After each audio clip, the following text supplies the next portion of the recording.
Going on, guys? And I got to talk about it. Omer Yurtseven. I said that correctly, even though I just fucked up the word, hopefully. Is it Omer or Omar? I'm going to say Omar because it has the little dots. Yurtseven, the Turkish man. He played first at NC State. I mean, he played in the EuroLeague first, like actual professional basketball, but then left the EuroLeague because he decided that he needed more minutes to develop than he was receiving at.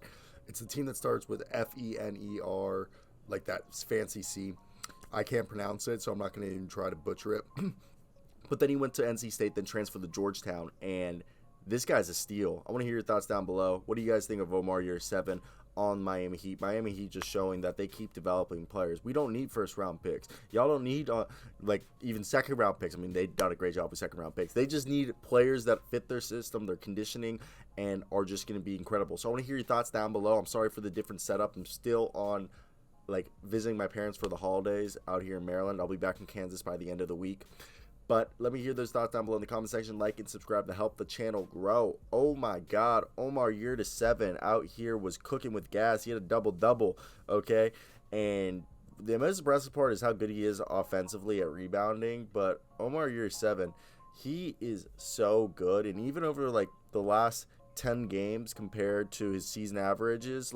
For the season, he's been averaging 10 minutes a night, but the last 10 games, he's been getting 17 minutes a night. And I know he's shooting 40 something% from the field, which if for a big man isn't the world's best, but for a guy who's averaging 6.7 rebounds and a block a game with about an assist and a half a game, it's phenomenal to see what he's able to do there. He's 275 pounds, 6'11", but he moves like he's 235, 250. I'm not saying he's the quickest guy out there, but for being 275 pounds, he really does show his strength and impose his will onto, not as strong and smaller big men.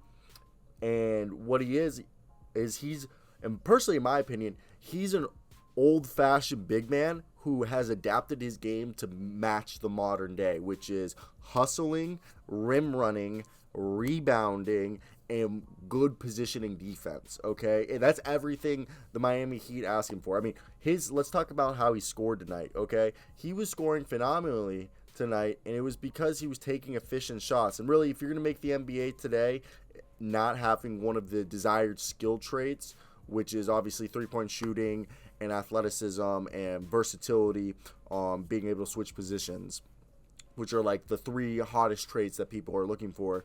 He is strength, size, and fundamentals is what he shows. He was in there scoring. He had a nice tip in, and then he got Gabe Vincent assisted him, and he dunked it down. And then he had another assist from Gabe Vincent that he just put up a 5-foot jump shot. And then Duncan Robinson assisted him for a slam dunk. And I know he had 3 mid-range shots. Hopefully, as more time progresses, that 17-footer he missed, the 16-footer he missed, and the 15-footer he missed will all become just 3-point shots. And he just kind of eliminates the mid-range game from, he can keep the mid-range game if he becomes DeMar DeRozan at it. But to be more efficient and get more playing time, go for either just shoot in the paint or just attempt three-pointers.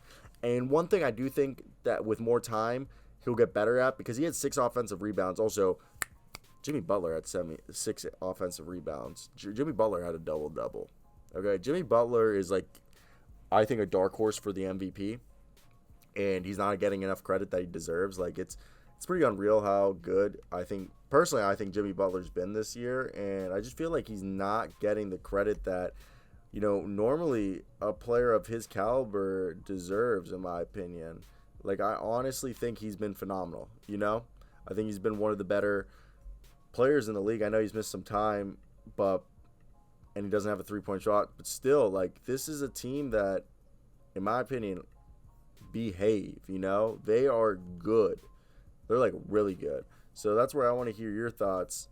Do you guys agree with me, or are we in a disagreement, That Omer Yurtseven is an example of how good at developing players this team is.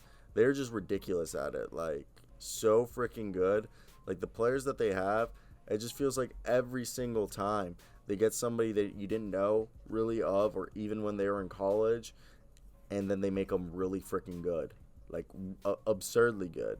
And you look at Max Strus, okay, Gabe Vincent, okay, they took, you know, Caleb Martin, and I mean, Cody and Caleb are fantastic. Marcus Garrett even had a decent night. I'm surprised we didn't see any Zylan Chihan or KZ Okapala, but, like, God, this team's just so deep and it's so much fun. Omer Yurtseven, like, gonna have a long career, gonna be real good.